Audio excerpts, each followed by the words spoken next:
Anna stood at the viewport of the medical frigate, her violet skin shimmering under the cold starlight. Behind her, the steady beep of life support machines created a rhythm she'd grown to hate over the past 3 cycles. The Treaty of Kethsara had been clear. To prevent another devastating war between the Zephyrian Empire and the Terran Coalition, a union must be forged. A marriage between their species. She was chosen for her bloodline, daughter of the High Matriarch. He was chosen for his legend, Commander Roma Castellan, the human who'd held the line at the Siege of Proxima for 47 days against impossible odds. Nobody mentioned he'd been in a coma ever since. "This is madness," Anna whispered, her 3-fingered hand pressed against the glass. The marriage ceremony had been performed yesterday via proxy. The vows spoken over Roma's unconscious form while diplomats smiled and cameras flashed. She was now legally bound to a man who couldn't even open his eyes. The door hissed open behind her. Dr. Chen, Roma's personal physician, entered with her usual tired expression. "Any change?" Anna asked, though she already knew the answer. "His neural activity remains stable but unresponsive," Dr. Chen replied, adjusting her datapad. "The trauma to his cerebral cortex during the final assault was extensive. We've tried everything within Terran medical protocols." Anna turned to face the doctor. "What about Zephyrian techniques?" Dr. Chen's eyebrows rose. "Your people's medicine operates on principles we don't fully understand. The council would need to approve—" "I'm his wife now," Anna interrupted, her voice harder than intended.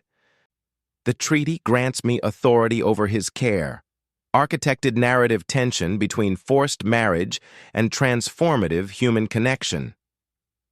Good start. I'm establishing the premise and Anna's character. Now I need to develop the story toward the kiss moment and show what makes humans special, HFY element.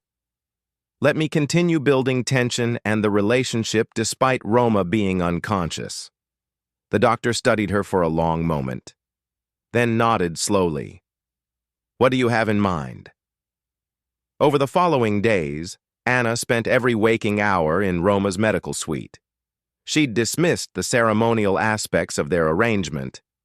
No one could force her to pretend affection for a political bargaining chip. But the more she read about Commander Roma Castellan, the more something shifted inside her.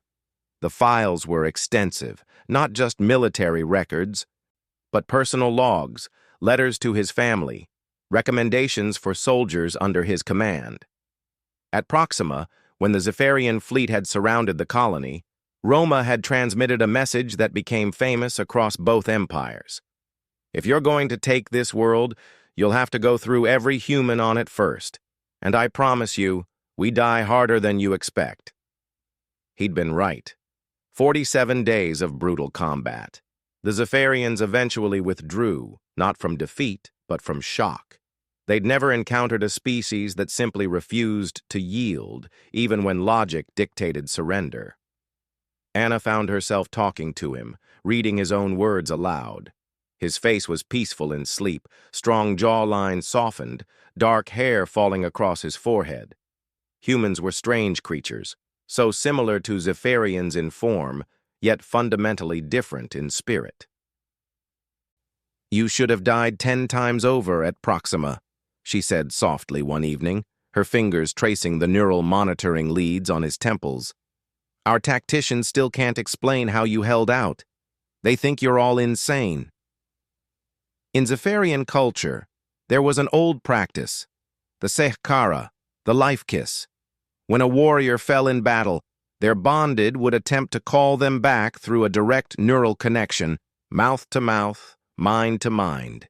It rarely worked, but it was considered an honor to try. Anna had never mentioned it because the idea seemed absurd. She barely knew this human.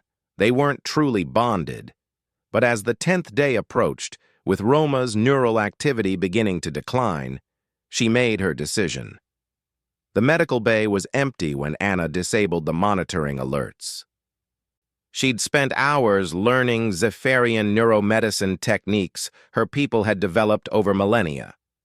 The Sekara required perfect synchronization, her bioelectric field aligning with his neural patterns, creating a bridge. She leaned over Roma's still form, her hands gentle on either side of his face.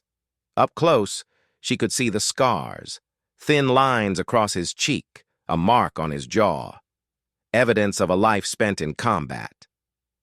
"I don't know if you can hear me," Anna whispered, her forehead touching his. "But you don't get to die. Not after surviving everything else.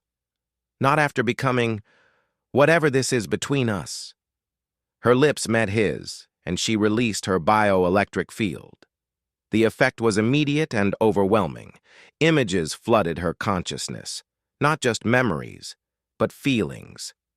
Roma's determination at Proxima, not from madness or stupidity, but from a deep, unshakable belief that some things were worth dying for. His love for his crew, his grief for those lost, his fury at the Zypherian attack, yes, but also his hope that somehow, someday, there could be peace. And then she felt his mind stirring, awakening. Anna gasped as Roma's eyes snapped open, brilliant green meeting her violet gaze. For a heartbeat, neither moved. Then his hand, weak from disuse but steady, rose to cup her face. "Anna?" His voice was rough, confused. "I saw you, in the dark, calling me back." Tears, a human response she'd apparently adopted, streamed down Anna's face. "The Sakara worked. You're really awake." Roma blinked, processing, and then a weak smile crossed his face. "Married to an alien princess who saves me with a magic kiss. My squad's never going to let me live this down." Despite everything, Anna laughed. This human, this impossible, stubborn, brilliant human, was making jokes moments after waking from a months-long coma. Dr. Chen burst through the door, alarms blaring now, her face a mask of shock as she saw Roma conscious and alert. "How?" she started. "Zypherian medicine," Anna said simply, not moving from Roma's side. "And apparently some things are universal between our species." As medical staff swarmed in and Roma was subjected to a barrage of tests, his hand never left Anna's. The marriage had been political. The awakening had been medical. But what passed between them in that moment, that was something neither treaty nor science could explain. It was simply, fundamentally, human. And as Anna was learning, humanity had a way of defying every expectation.